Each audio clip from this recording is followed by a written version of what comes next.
hermanos, nuevamente gracias y paz. Es un gozo nuevamente tener este privilegio de poder compartir la palabra de Dios, de poder adorar a Dios por medio de la predicación de su palabra. Y así como oraba nuestro hermano Jairo, ahora continuamos en otro acto de adoración.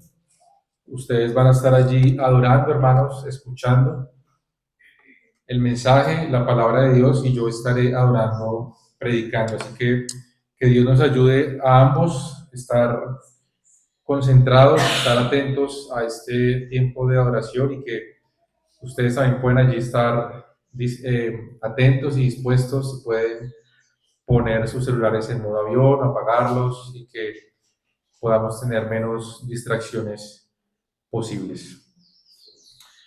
Vamos, hermanos, a continuar con nuestro expositivo a la primera carta hacia los tesalonicenses. Y quiero recordar, hermanos, un poco del contexto de lo que ya hemos estado viendo en las anteriores exposiciones o sermones de esta carta. Y recordemos que la visita de Pablo a Tesalónica, hermanos, fue una visita muy breve, que se podría decir que fue de casi 3 semanas, que fueron los 3 días de reposo que él estuvo allí predicando eh, con los judíos. Y en realidad era un tiempo muy breve para el tiempo que Pablo normalmente duraba en muchas ciudades, ¿no? Allí en Corintios, en Roma, eran ciudades donde estuvo más de un año, en algunas estuvo casi 2 años. Así que el tiempo que estuvo Pablo en Tesalónica fue un tiempo muy breve. Y recordemos que antes de llegar a la ciudad de Tesalónica, Pablo, Silas y Timoteo estaban allí. Pablo y Silas habían pasado por Filipos. Ustedes recuerdan que habían sido golpeados, habían sido azotados, habían sido encadenados allí en Filipos antes de llegar a la ciudad de Tesalónica. Y a causa, hermanos, de esta visita tan corta, tan breve que había hecho Pablo allí, y recordemos también que también por causa de la cantidad de charlatanes y aduladores que solían engañar a las personas en esta región, en esta época, habían charlatanes que con sus filosofías y con falsas enseñanzas engañaban fácilmente a las personas. Así que algunos hermanos y algunas personas también de Tesalónica estaban acusando a Pablo de que Pablo también era otro charlatán más, ¿no? Tal vez en este poco tiempo que él duró allí fue un tiempo muy breve y en ese tiempo Pablo trató de persuadirnos o engañarnos. Y también estaban dudando de la veracidad de Pablo, ¿no? De la veracidad del ministerio de Pablo, del mensaje de Pablo. Y por esa razón vimos en los sermones anteriores de la exposición a los tesalonicenses, vimos una defensa que Pablo hacía de su llamado, ¿no? Que Pablo defendía su ministerio, de su llamado, de su trabajo allí, del mensaje que él llevó del Evangelio a Tesalónica. Vimos también hace 15 días los desafíos que una iglesia bíblica debe enfrentar, los desafíos que los hermanos en Tesalónica enfrentaron y los desafíos que nosotros como iglesia enfrentamos y enfrentaremos y que toda iglesia bíblica debe enfrentar. Entonces, de esa manera hemos visto cómo la iglesia, hermanos, ha pasado por aflicciones, pasará por aflicciones y está pasando por aflicciones. De algún modo u otro, la iglesia, hermanos, siempre ha pasado por aflicciones. Así que cuando Pablo sale de Tesalónica en su visita, dice allí la escritura que Pablo tuvo un apremiante anhelo de saber acerca de los hermanos en Tesalónica. Pablo quería saber fervientemente, intensamente, qué había pasado con aquellos hermanos que él había visitado. Por eso dice que Pablo envió pronto a Timoteo, quien fue el que trajo todo este reporte a Pablo de todo lo que estaba allí sucediendo en Tesalónica, y por eso Pablo envía la primera carta. Y que quiero hoy que estudiemos, hermanos, a la luz de esta porción de la palabra, hermanos, cuáles son las consecuencias de una fe verdadera. Pablo está allí anhelando, está pensando que él desea pronto saber qué pasó con los hermanos, por eso él envía pronto a Timoteo. Y Pablo quiere saber, bueno, esos hermanos que creyeron cuando yo estuve allí predicando, quiero saber qué es de ellos, quiero saber qué ha pasado con ellos. ¿Han continuado en la fe? ¿Han caído? ¿Qué ha pasado con ellos? Y quiero entonces, hermanos, a la luz de esta porción de la palabra y de la exposición de hoy, que podamos ver cuáles son las consecuencias de una fe verdadera. Una fe que ha nacido por causa del verdadero evangelio. ¿Qué es lo que debe generar esta fe, hermanos, en nosotros? Y no solamente en nosotros, sino también en los hermanos. ¿Qué es lo que genera nuestra fe en los pastores, en nuestros líderes, en la sociedad, hermanos, en la iglesia? ¿Qué es lo que genera nuestra fe en este mundo caído? Así que cuando hablamos de que cuáles son las consecuencias de una fe verdadera, y seguramente nosotros siempre cuando pensamos en la palabra consecuencia, siempre pensamos en algo negativo, ¿no? Pero recordemos que esta palabra se refiere a que es el resultado de algo, sea negativo o positivo, no generalmente o no necesariamente es un resultado negativo, sino un resultado también positivo. Así que, ¿cuáles son las consecuencias, hermanos, de esta fe? Así que he titulado este sermón, hermanos, el Evangelio de vuestra fe. El Evangelio de vuestra fe. Si está anotando, anótelo. Si está prestando atención, recuerda el título. Yo sé por qué se los digo. Entonces, hermanos, queremos que podamos ver que toda fe verdadera, hermanos, debe ser fortalecida, alentada. Y solamente, hermanos, la fe que es verdadera puede ser fortalecida. Así que veamos ahí los primeros dos versículos de nuestro capítulo 3. Pablo afirma entonces, por lo cual, no pudiendo soportarlo más, acordamos quedarnos solos en Atenas. Y enviamos a Timoteo, nuestro hermano, servidor de Dios y colaborador nuestro en el Evangelio de Cristo, para confirmaros y exhortaros respecto a vuestra fe. Así que después de pasar por Tesalónica, hermanos, ustedes recuerdan allí por el relato de Hechos, que ellos llegaron a Berea, después de estar ahí enseñando en Berea, los judíos que los estaban persiguiendo en Tesalónica se enteraron que ellos estaban en Berea y fueron a perseguirlos allí, y después llegan a Atenas. Inicialmente llega solo Pablo, después allí se une a él Silas y Timoteo. Así que, hermanos, era tanta la inquietud de Pablo, la preocupación de Pablo por los tesalonicenses, que Pablo, él dice así, él anuncia y él afirma así diciendo, no pudiendo soportarlo más, hermanos, no podía aguantar más, no podía esperar más tiempo y yo tenía que saber acerca de la fe de ustedes. Yo tenía que saber de vuestra fe, qué ha acontecido con la fe de los hermanos en Tesalónica. Así que dice que él envía a Timoteo para fortalecer, para animar, para exhortar la fe de los tesalonicenses. Pero ¿cómo Pablo dice o cómo Pablo cree que Timoteo puede fortalecer la fe? ¿Cómo Timoteo va a ir allá y afirmar o exhortar la fe de los hermanos en Tesalónica?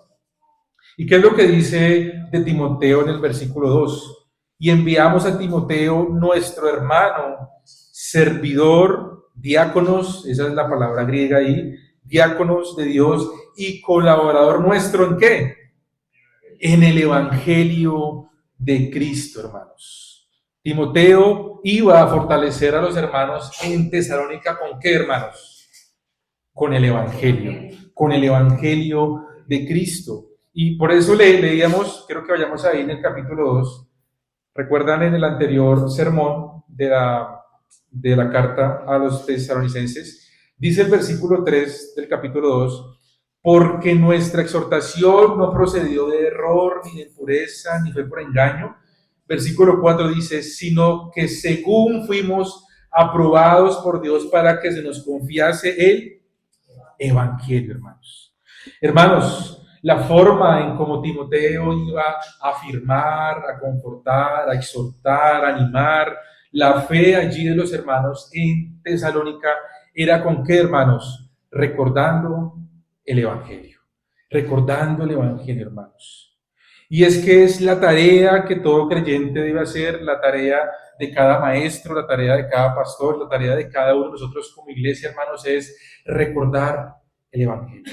Hermanos, y el Evangelio es algo sencillo, hermanos. El Evangelio es sencillo. Recordemos que el Evangelio era la condición en la que estábamos cada uno de nosotros, muertos en delitos y pecados, separados de Dios, éramos enemigos de Dios, hijos de ira, hijos de desobediencia, hijos del diablo, y que por la gracia de Dios se nos concedió esta salvación grande y maravillosa, hermanos, por medio de la fe en Cristo Jesús. Hermanos, este es el Evangelio, es sencillo. Y el Evangelio, hermano, no es únicamente para los perdidos, ¿no? A veces nosotros creemos, no, es que el Evangelio es únicamente para evangelizar y para el nuevo y para los que no son creyentes. Hermanos, el Evangelio es para nosotros todos los días, porque todos los días lo olvidamos, todos los días debemos recordarlo, hermanos. Recordando, hermanos, de dónde nos sacó Dios, que éramos antes de Cristo, hermanos. Hijos de ira, hermanos, éramos enemigos de Dios, estábamos en guerra en contra de Dios. Ese es el Evangelio, hermanos, y todos los días debemos recordarlo. El verdadero Evangelio es la condición natural, hermanos, en la que está cada hombre. Esta mala noticia que va camino hacia la muerte eterna y que si no soluciona el problema del pecado va a terminar eternamente separado de Dios. Enemigo de Dios, hermanos. Y es por eso que todos los días debemos recordar este gran misterio, el misterio de Cristo, el Evangelio, hermanos. Cada día que pasa, cada día que nosotros vamos adelantando nuestras vidas, olvidamos el Evangelio, olvidamos el Evangelio. Y la manera como nuestra fe, hermanos, puede ser fortalecida, puede ser animada, puede ser exhortada, es recordando el Evangelio, hermanos. Y es por eso que no nos cansamos de cada sermón, en cada estudio, en cada vez que podemos recordarlo, hermanos, recordamos el Evangelio. ¿Por qué? Porque el Evangelio no es únicamente para los perdidos, para el impío, el Evangelio también es para los hijos de Dios, porque tenemos la necesidad, debemos recordar el Evangelio, lo que Cristo hizo en la cruz por nosotros, hermanos, por amor, por el puro afecto de su voluntad. Hermanos, pero entonces, ¿qué no es el Evangelio? ¿Qué es lo que no debemos recordar? ¿Y qué es lo que a veces nosotros estamos rodeados y estamos bombardeados en nuestras redes sociales y en muchos púlpitos, haciendo cosas o recordando cosas como si eso fuese el Evangelio? Y el Evangelio, hermanos, por ejemplo, no es tu testimonio personal, hermanos. Nuestro testimonio personal no es el Evangelio. Si Dios me sacó del alcoholismo, si Dios me sacó del homosexualismo, si Dios me sacó de la drogadicción, era un asesino, era un sicario, era un ladrón, Dios me sanó del cáncer, Dios abrió puertas en lugares donde estaba difícil entrar. Nos gozamos, hermanos, en esas cosas, claro, damos gloria a Dios por estas cosas porque Dios transforma vidas, Dios convierte al pecador, Dios transforma el corazón, hermanos. Estamos tranquilos en eso. Pero hermanos, eso no es el Evangelio. El Evangelio no es nuestro testimonio personal, hermanos.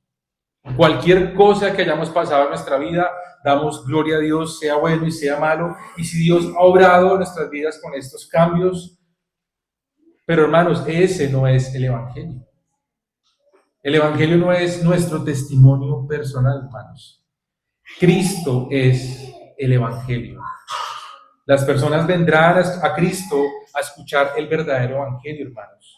Pero ¿qué pasa cuando nosotros estamos predicando sobre nuestro propio testimonio? ¿No estamos hablando de quién?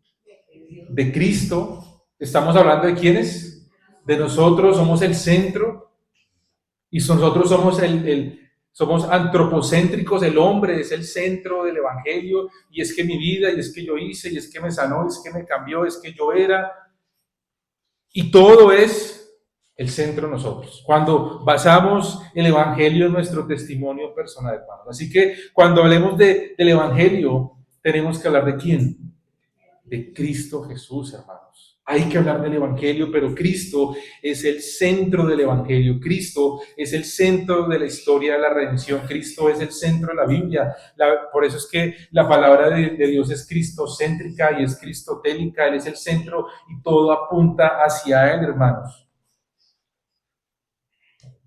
¿Cuántas veces, hermanos, nosotros hemos predicado de esa forma, ¿no? Hablando de nosotros? Pero tenemos que decirle al pecador, Dios está airado contigo. Eres enemigo de Dios.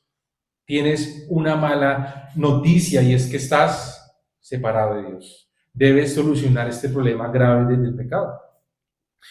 Y por eso, hermanos, en muchas ocasiones, cuando yo escuchaba antes este tipo de sermones o de enseñanzas de aquellos hombres que no, yo fui el sicario de Pablo Escobar. Entonces, por el simple hecho de ser el sicario de Pablo Escobar, ya eso era algo que uno le llamaba la atención, ¿no? ¿Cómo así que el sicario de Pablo Escobar? Y uno lo escuchaba porque uno quería saber era de qué.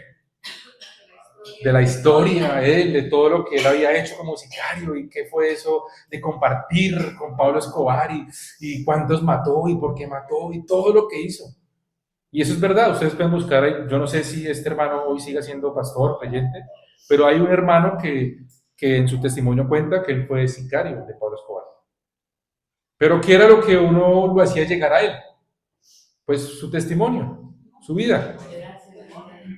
El morbo de saber, uy, el sicario Pablo Escobar.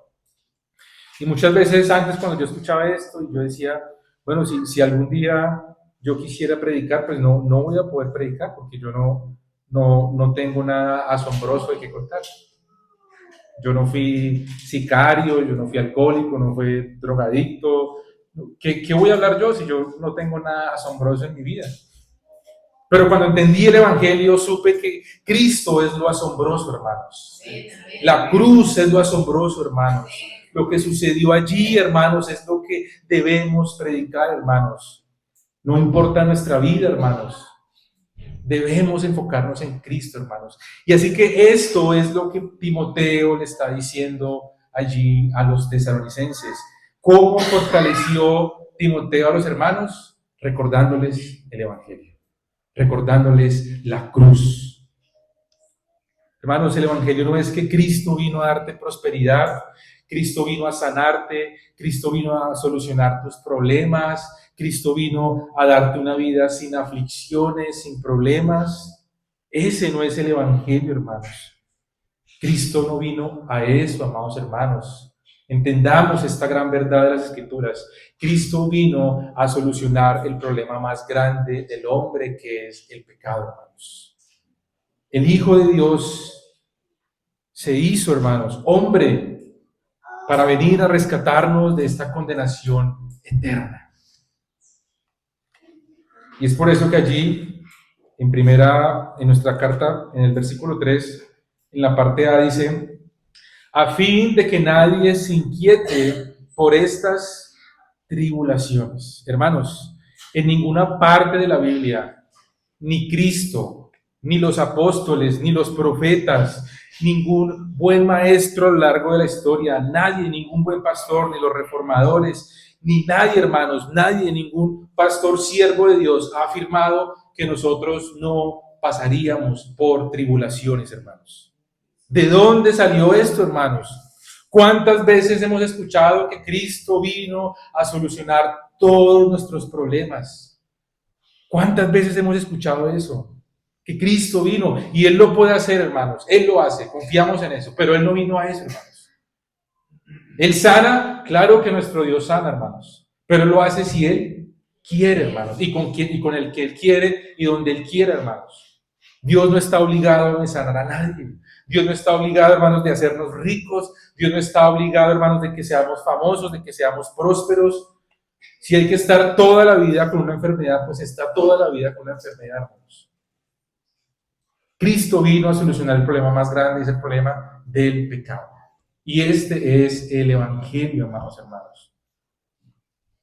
El pecado, el problema más grande, hermanos. Y si bien, hermanos, hemos podido pasar por tragedias en nuestras vidas, Vamos a pasar por tragedias en nuestras vidas, sí, hermanos, como perder un ser querido, una enfermedad terminal, situaciones económicas difíciles, hermanos, perder un empleo, perder una casa, perder un bien, perder alguna oportunidad de estudio, hermanos.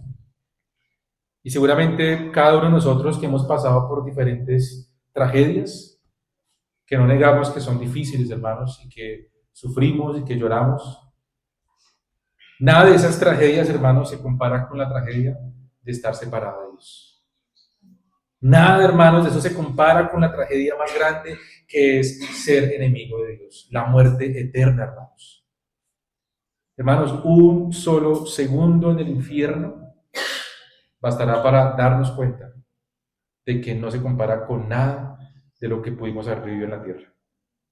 Un solo segundo, hermanos.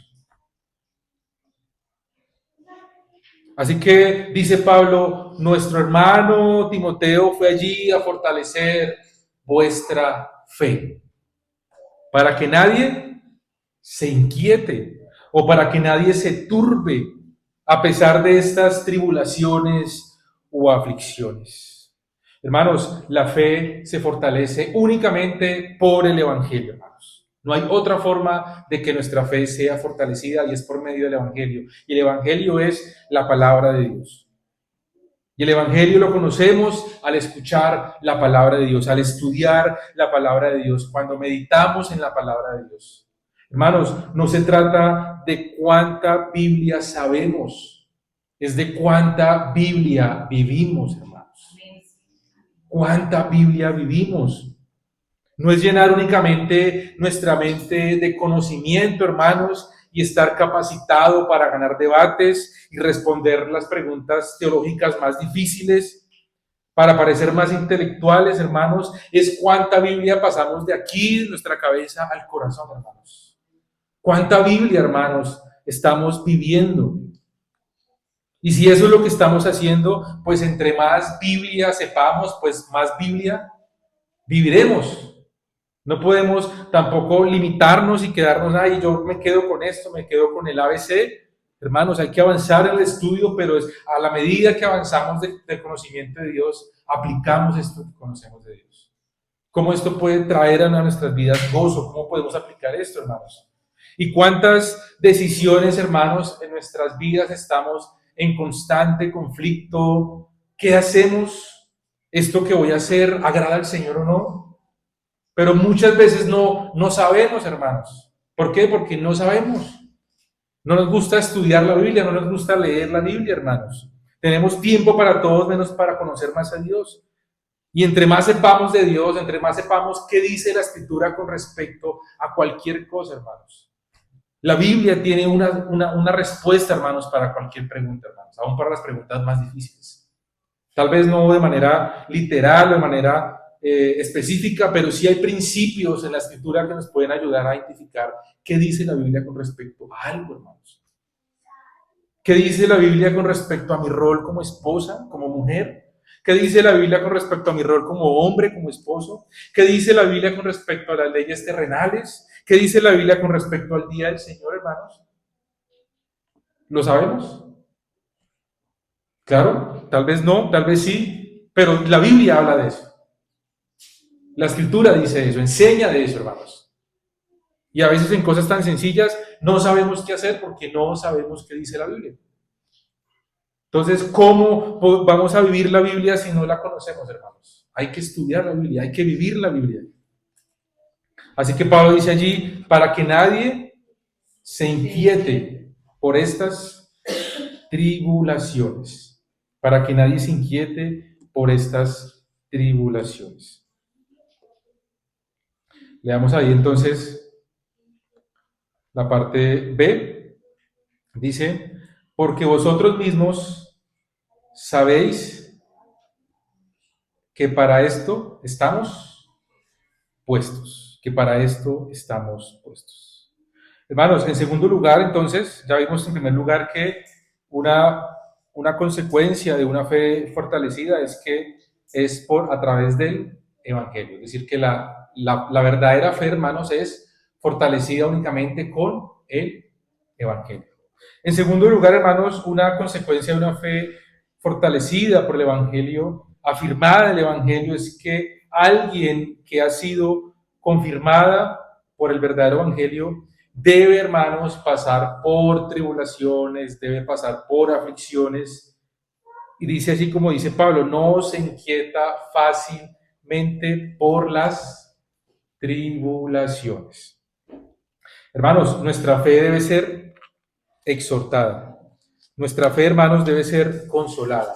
Nuestra fe, hermanos, debe ser afirmada. Nuestra fe, hermanos, debe ser probada por el Señor, hermanos, para que las tribulaciones no nos inquietes y no nos turben.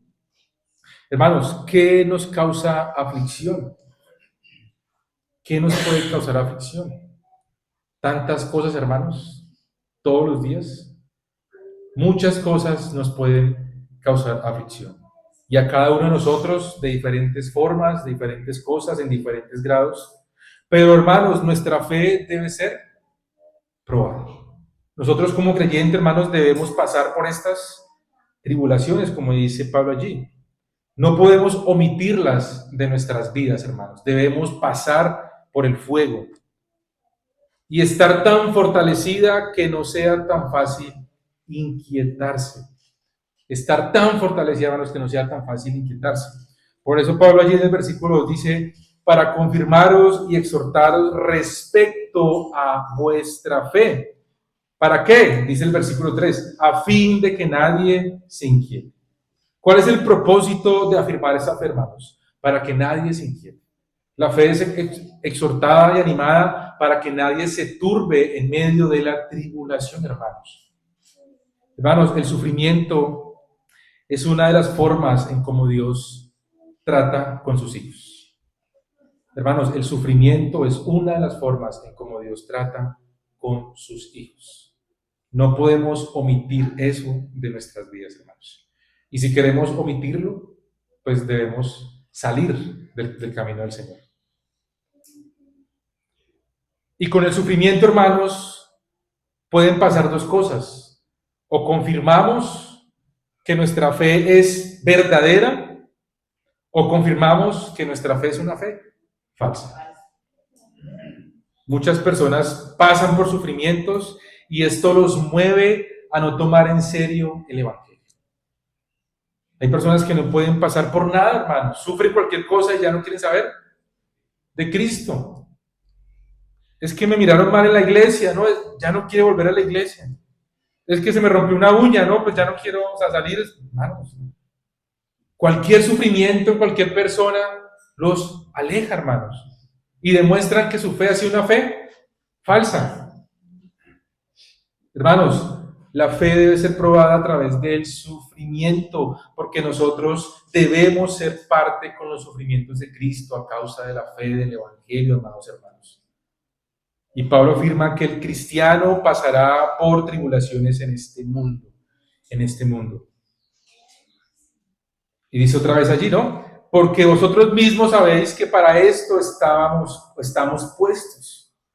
Otra versión dice, pero ustedes saben que estamos destinados a pasar por tales dificultades. Hermanos, cada aflicción que hemos pasado, cada sufrimiento que hemos vivido, hermanos, no es cosa del universo, no es cosa de la vida, es que los astros se desalinearon. Hermanos, cada situación que pasamos en nuestra vida, cada sufrimiento, cada dolor, cada pérdida, cada cosa que hemos pasado en nuestra vida, hermanos, ha sido predestinada por Dios. Ha sido ordenada por Dios, hermanos. Como dice allí en 1 Samuel, Dios es el que da vida y Dios es el que la quita. Dios empobrece y Dios enriquece, hermanos. Es que el diablo,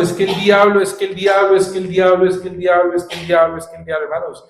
El diablo no puede hacer nada que Dios no haya predestinado, hermanos, que Dios no haya ordenado. El diablo es el diablo de Dios, el diablo no está al mismo nivel de Dios, hermanos. No es una pelea cósmica entre dos fuerzas, la fuerza del mal y la fuerza del bien, peleando a ver quién vence, hermanos. No, Dios venció por medio de su Hijo en la cruz, hermanos, con Cristo Jesús.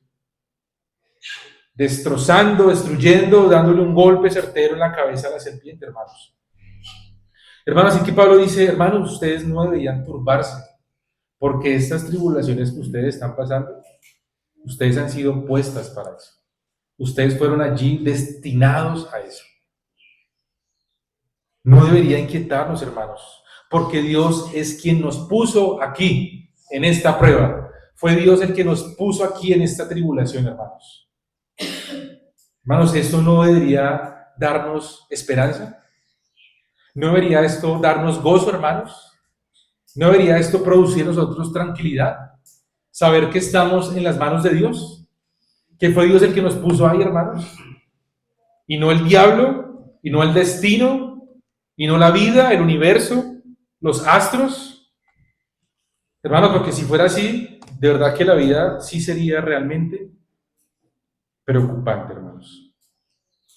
Si Dios no controlara el universo, si Dios no controlara el mundo, si Dios no fuera soberano, hermanos, ahí sí habría de qué preocuparnos. Dios es el que hace todas las cosas, hermanos. ¿Acaso no sale de la boca de Dios lo bueno y lo malo?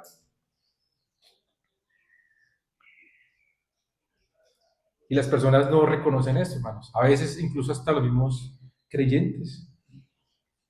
Hay creyentes que publican en sus redes sociales cuando les acontece algo especial en sus vidas, ponen gracias a la vida. ¿Gracias a quién? A la vida. Le faltó poner gracias a los astros, gracias al universo, gracias a los planetas, gracias a la madre tierra, a la naturaleza, a la Pachamama. Hermanos, ¿gracias a quién? A Dios, hermanos. Dios es el que concede todas las cosas y el mismo Dios es el que las quita, hermanos.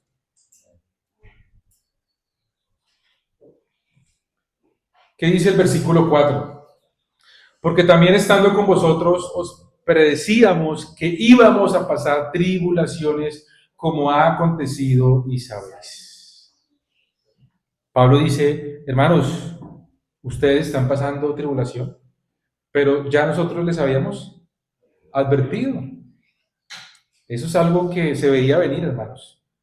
Ustedes también escucharon de nosotros la tribulación que pasamos en Filipos. Ya les habíamos dicho que pasaríamos por esas aflicciones y así ha sido. Así aconteció, hermanos. La iglesia, hermanos, pasa por tribulación. Así que, por favor, una vez más, hermanos, saque de su mente a Hollywood y todas esas películas que ha hecho Hollywood sobre el rapto, dejados atrás, todas estas fábulas, hermanos de Hollywood. Hermanos, después del rapto, después del arrebatamiento, después de la venida de Cristo, hermanos, no hay nada más. Es el final, hermanos. Entiendan eso, amados hermanos. Después del rapto, no pasa nada más. El juicio final, ya. Saque de su mente a Hollywood, por favor. Saque a su mente este sionismo, este dispensacionalismo, hermano, que tanto daño le ha hecho al evangelio, amados hermanos. Después del rapto vendrá la gran tribulación. Ya leímos ahí, hermanos, en el capítulo 1, quiero que vayamos otra vez. En nuestra carta en primera de Tesalonicenses. Versículo 6. Y vosotros vinisteis a ser imitadores de nosotros y del Señor, recibiendo la palabra en medio de ¿qué? De gran tribulación, hermanos, con gozo del Espíritu Santo. ¿Cuándo va a pasar la gran tribulación, hermanos? Según este versículo. Ya pasó, hermanos. Está pasando y pasará.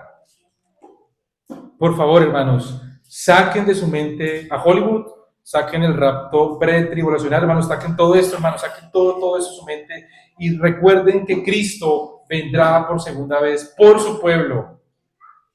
Y después de eso vendrá el fin, el juicio y el fin, hermanos, ya. 3 años de tribulación, 3 años y medio de gran tribulación y el milenio separando, hermanos. No, hermanos, esto no es lo que está en la Escritura. No lo digo yo, hermano, lo está diciendo Pablo. ¿Qué dice Pablo ahí? Que los tesalonicenses están pasando por Gran tribulación, por tribulación. Hermano, así que nuestra fe debe ser probada. Hermanos, y es probable que nunca estemos en la cárcel por nuestra fe, porque tal vez en nuestro país, en el contexto en el que estamos, es probable que nunca nos vayan a quemar, es probable que nunca nos golpeen por tener una Biblia, como han pasado con muchos hermanos, como pasa con muchos hermanos. Pero sí, hermanos, pasaremos por tribulaciones, tal vez sean de otra forma, pero como cristianos, hermanos, pasamos por tribulaciones. De diferente modo, hermanos. Sin embargo, recordando a muchos hermanos de otra parte del mundo, hay una fundación que se llama Puertas Abiertas. Y este ministerio, esta fundación, ellos se encargan de recopilar la persecución de la iglesia en todo el mundo. Y los primeros tres países en esta lista de persecución son Corea del Norte, Somalia y Yemen. ¿Usted sabe, hermanos, qué pasa si alguien es descubierto en Corea del Norte con una Biblia? ¿O se sabe que se está reuniendo para orar? Lo matan de una. Y si por algo tienen un poco de misericordia, lo deportan allí para unas zonas de trabajo forzoso. ¿Por cuánto tiempo? Por toda la vida. Y no solo eso, van y buscan a la familia y también los deportan a toda la familia. No importa si la familia no es cristiana, pero por culpa de él, a todos los en Corea del Norte, hermanos. ¿Saben cuántos cristianos se estima que hay en Corea del Norte escondidos? 400.000 cristianos. Y no se pueden reunir. Y no se pueden reunir, hermanos. Esconden las Biblias debajo del piso. Y usted y yo la tenemos al lado de la cama y no la leemos. Despreciamos a Cristo, despreciamos el Evangelio, hermanos. Hoy es el día del Señor y qué problema para venir a la iglesia, hermanos. Y esos amados hermanos hoy deben estar orando, hermanos, a escondidas, hablando de Cristo, el Evangelio. No pueden cantar duro, hermanos, porque no lo escuchan. Pero a pesar de eso, Dios tiene un remanente, hermanos. ¿Quién se iba a imaginar que en Corea del Norte hay 400.000 cristianos? Ustedes yo sé que han visto videos de lo difícil que es la vida en un país como Corea del Norte. Y si no lo ha visto, busque, hermanos, lo difícil que es vivir en un país como Corea del Norte. Y aún más ser creyente en un país como Corea del Norte, hermanos. Y busquen allí Puertas Abiertas y se van a dar cuenta del trabajo que hacen esos hermanos de informarnos de toda la persecución que hay en el mundo. Hermanos, nuestra fe debe ser probada. Y tal vez nosotros, como ya les dije, no pasemos por estas circunstancias. Ojalá pasáramos para ver si nos despertamos un poco. En la época de la pandemia, era increíble cómo la gente se acordó de Dios. Nosotros en la librería, en este año de la pandemia, se nos triplicaron las ventas. Lo que nunca hemos vendido en la librería. Una cosa increíble. Las personas buscando a Dios. Con una pandemia. Ahora imagínense una guerra. Ustedes imaginen, hermanos, que llegue aquí un grupo guerrillero y nos quemen vivos. ¿Ustedes qué sentirían de ver a sus hijos quemados?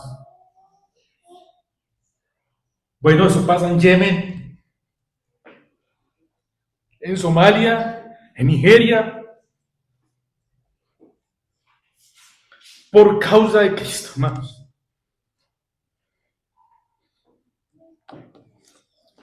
Veamos lo que dice Hechos 14:22.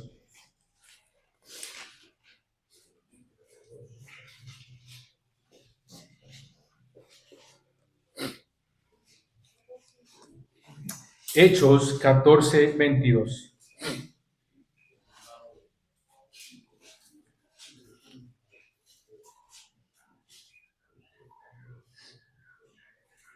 Dice la palabra de Dios, confirmando los ánimos de los discípulos, exhortándoles a que permaneciesen en la fe y diciéndoles, es necesario que a través de muchas tribulaciones entremos en el reino de Dios. Hermanos, para entrar al reino de Dios hay que pasar por muchas tribulaciones. No poquitas, no algunas, sino por muchas tribulaciones, hermanos. ¿Cuánto sufre un padre por su hijo que ha caído en las drogas? ¿Cuánto sufre un padre por su hijo que no quiere venir a Cristo?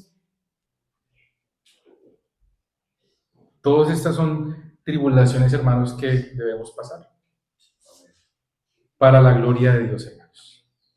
Aún Dios es glorificado en esas cosas.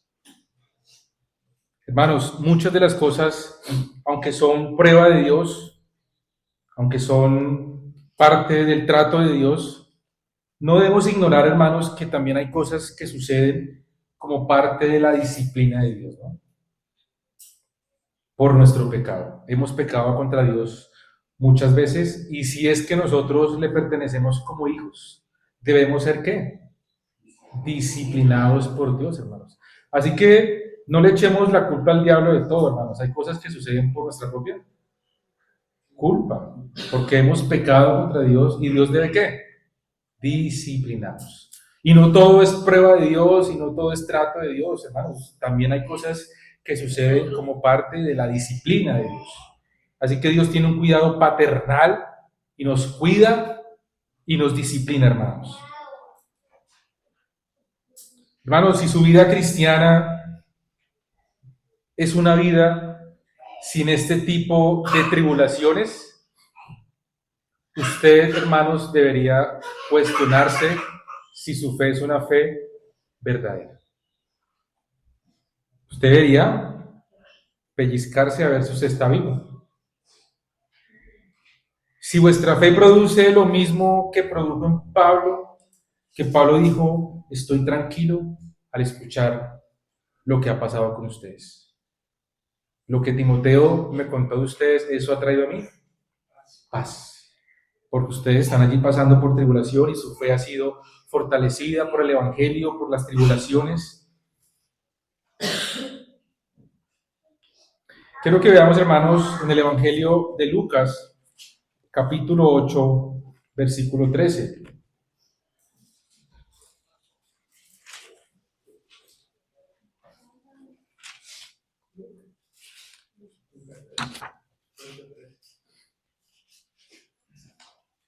Recordemos que esta es la porción de la parábola del sembrador. Quiero que ponga allí su separador porque vamos a estar yendo y viniendo un par de veces ahí mismo en Lucas 8. ¿Qué dice el versículo 13? Los de sobre la piedra son los que habiendo oído reciben la palabra con gozo, pero estos no tienen raíces.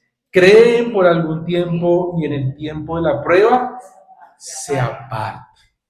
Entonces aquí en la parábola del sembrador vemos que el sembrador tira la semilla y cae en diferentes terrenos y dice que lo que cae sobre la piedra es que oyen, reciben la palabra con gozo, pero estos no tienen raíces, creen por algún y en el tiempo de la prueba se apartan. Confirman que su fe es una fe falsa. Tengan ahí, hermanos, ese texto. Vayamos otra vez a nuestra carta en Primera de Tesalonicenses 3.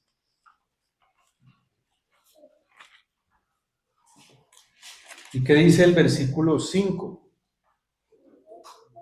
Por lo cual también yo, no pudiendo soportar otra vez, Pablo afirma, más envié para informarme de vuestra fe, no sea que os hubiese tentado el tentador y que nuestro trabajo resultase en vano, hermanos.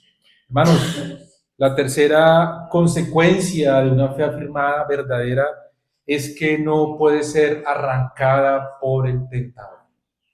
No puede ser arrancada por el tentador. No puede ser destruida por el diablo, hermanos. Y nuevamente Pablo les recuerda que él tenía que saber acerca de los hermanos en Tesalónica.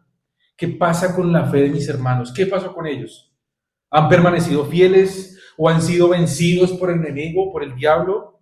¿Estuvimos con ellos allí compartiendo el evangelio? ¿Será que nuestro trabajo resultó en vano? ¿Será que tal vez pasó como le pasó a los que cayó la semilla sobre la roca, sobre la piedra? Es que tal vez dieron frutos por un tiempo, mostraron alguna apariencia de gozo, tal vez externamente mostraron algo, pero realmente su fe fue una fe falsa. ¿Qué pudo haber pasado?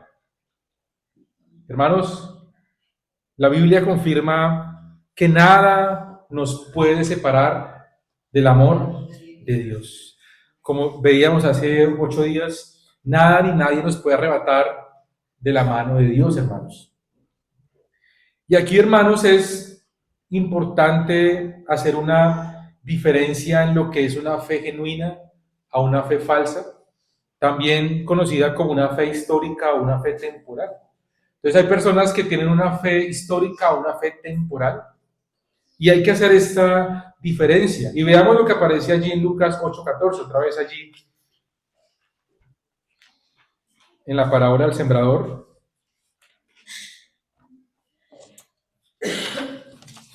Lucas 8:14. Dice entonces que la semilla que cayó entre espinos, estos son los que oyen, pero yéndose son ahogados por los afanes y las riquezas y los placeres de la vida y no llevan fruto, hermanos. ¿Se dejan llevar qué? Por los afanes de la vida, los placeres de la vida, las riquezas. Y quiero leer lo que dice nuestra confesión de fe. En el capítulo 8 de la fe salvadora dice, esta fe, aunque sea de un nivel diferente y pueda ser débil o fuerte, es sin embargo, aún en su nivel más bajo, diferente en su clase y naturaleza de la fe y la gracia común de aquellos creyentes, entre comillas, que solo lo son por un tiempo.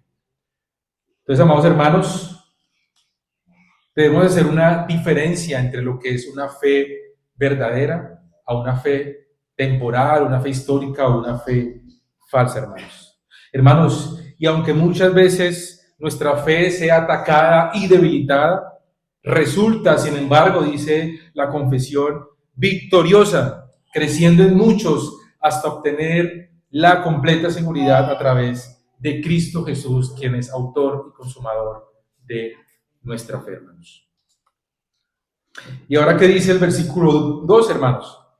Ahí en Lucas 8:12. Otra semilla cae entonces junto al camino, son los que oyen y luego viene el diablo y quita de su corazón la palabra para que no crean y se salven, hermanos. Nuestra fe, hermanos, debe ser una fe que es afirmada, que es confrontada, que es atribulada, que es probada, pero no puede ser arrancada por el diablo, hermanos. No puede ser quitada por el tentador. No puede ser desarraigada, hermanos. Y veamos lo que dice otra vez a nuestro texto principal allí, primera de Tesalonicenses, los versículos 6 al 8. Pero cuando Timoteo volvió de vosotros a nosotros y nos dio buenas noticias de vuestra fe y amor, que siempre nos recordáis con cariño, deseando vernos, como también nosotros a vosotros, dice el versículo 7, Por ello, hermanos, en medio de toda nuestra necesidad y aflicción, fuimos consolados de vosotros por medio de vuestra fe. Porque ahora vivimos si vosotros estáis firmes en el Señor. Hermanos, nuestra fe debe ser una buena noticia, debe ser de consuelo para la iglesia, para los hermanos, para nuestros pastores. Y recuerden, hermanos, que la palabra griega para las buenas noticias o para el evangelio es la palabra evangelión, que significa literalmente buenas noticias o buen mensaje. Hermanos, solo existe una única buena noticia y es Cristo, el evangelio, hermanos. Todas las demás cosas que suceden en nuestras vidas buenas, acontecimientos importantes o cosas que nos han acontecido buenas, hermanos, esas son cosas que suceden bien, hermanos, para nuestras vidas, que provienen de Dios, pero no es una buena noticia. Así que cuando usted quiera volver a decir algo a alguien que le ha sucedido, no le diga te tengo una buena noticia, porque va a tener que hablar de Cristo. La única buena noticia, hermanos, es Cristo. Las demás cosas son cosas buenas que suceden en nuestras vidas, sucesos interesantes, algo que me ha pasado bueno. Las buenas noticias, hermanos, es Cristo. Así que Timoteo lleva este mensaje a Pablo de que ha recibido, que los hermanos han sido fortalecidos allí su fe por el medio del Evangelio. Y dice, por medio de vuestra fe y amor, hermanos. Hermanos, el Evangelio no puede estar separado del amor.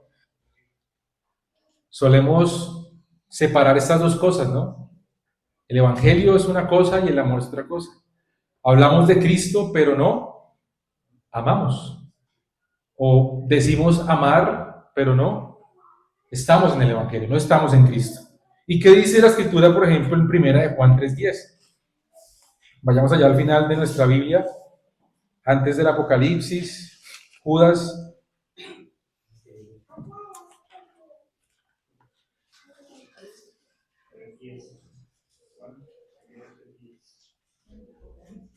Primera de Juan 3:10.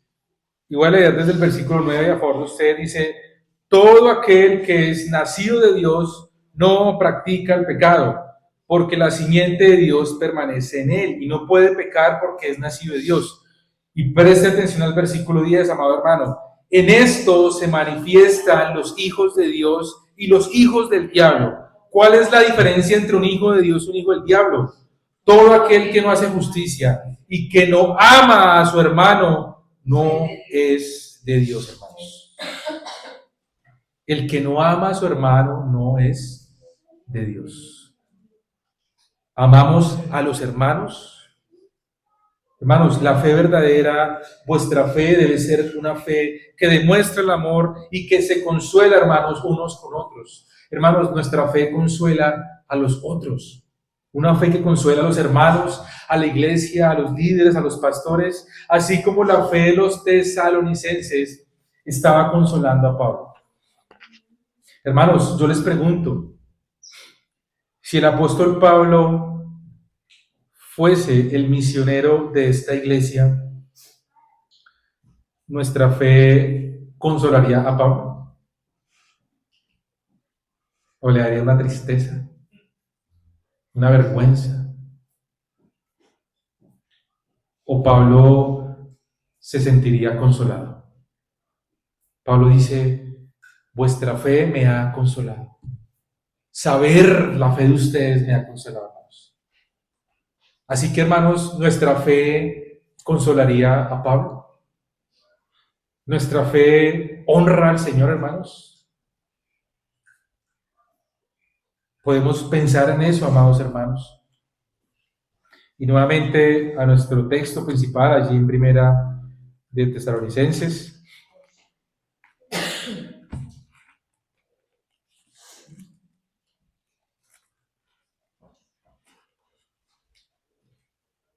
Dice el versículo 7. Por ello, hermanos, en medio de toda nuestra necesidad y aflicción, fuimos consolados de vosotros por medio de qué, hermanos? De vuestra fe. La fe de los tesalonicenses ha consolado a Pablo. Le ha dado ánimo, hermanos, saber. ¿Qué es lo que genera en nosotros, hermanos, cuando alguien que ha creído en Cristo ha demostrado que su fe es una fe verdadera, hermanos? Nos gozamos, nos alegramos cuando alguien llega al Señor, cree en Cristo y vemos que su fe ha sido fortalecida, que su fe ha sido probada y que su fe nos genera a nosotros ese gozo, ese consuelo.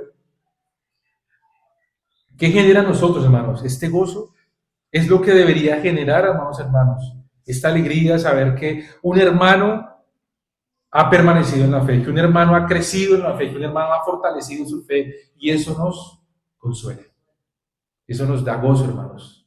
Así como Pablo está recibiendo gozo allí por la fe de los hermanos en Tesalónica. Leamos el versículo 9 y el 10.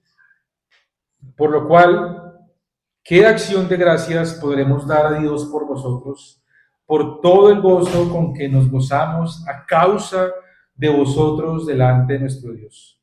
Orando de noche y de día con gran insistencia para que veamos vuestro rostro. Pablo estaba deseando volver a verlos y completemos lo que falte a vuestra fe. Esa es una pregunta retórica que hace Pablo allí, hermanos. Pablo no está esperando una respuesta. Lo que él está allí formulando es para enfatizar un punto o provocar una reflexión o expresar algo que Pablo ha venido diciendo. Hermanos, ¿cómo podemos agradecer a Dios? ¿De qué manera podemos dar gracias a Dios por ustedes, por la fe que ustedes han demostrado? ¿Cómo podemos darle gracias a Dios por ustedes, hermanos? Nos gozamos delante del Señor por ustedes. Nos gozamos delante de la presencia del Señor. Y es esto lo que genera, hermanos, ver que los hermanos crecen en la fe. Gozo. Nos gozamos, amados hermanos, cuando vemos a nuestros hermanos creciendo en la fe. ¿Qué debería generar a nosotros, hermanos? Este gozo. Dice Pablo allí, orando con gran insistencia, orando de noche y de día, por cada uno de ustedes, para que veamos vuestro rostro y completemos lo que falta a vuestra fe. Para concluir, hermanos, esta es una tarea que tenemos como iglesia y es trabajar, amados hermanos, en el fortalecimiento de la fe de los otros hermanos. Debemos orar unos por los otros para que nuestra fe sea fortalecida, y esta debería ser la principal petición, hermanos, cuando oramos unos por los otros. Que la fe de mi hermano sea fortalecida, hermanos. Cada día, hermanos, yo oro por ustedes. Cada mañana oro por cada uno de ustedes y oro por los que no han venido a Cristo para que vengan a Cristo, para que pongan su confianza en Cristo. Y por los que yo sé que ya son creyentes, oro, hermanos, para que su fe sea fortalecida. Y Pablo dice allí, al final, y completamos lo que falte a vuestra fe. La fe nunca en esta vida, hermanos, va a dejar de ser fortalecida. Habrá momentos en que nuestra fe sea fuerte, pero a veces será débil. Pero saldrá victoriosa, hermanos. Saldrá victoriosa. Hace 8 días, en el sermón de la perseverancia de los santos, estuvimos estudiando de cómo un creyente no puede perder la fe salvadora, hermanos. Un verdadero creyente, hermanos, no pierde su fe salvadora. Y para concluir, quiero que leamos nuevamente este versículo en 1 Juan 2, 19. Primera de Juan 2:19, hermanos.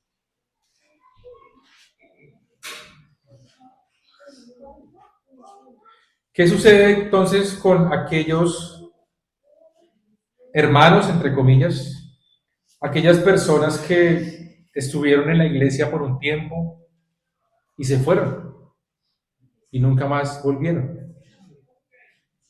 ¿Eran cristianos y dejaron de serlo? ¿Perdieron su salvación?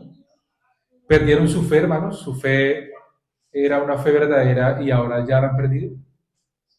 Dice allí Juan, salieron de nosotros, pero no eran de nosotros, porque si hubiesen sido de nosotros, habrían permanecido con nosotros, pero salieron para que se manifestase que no todos son de nosotros, hermanos.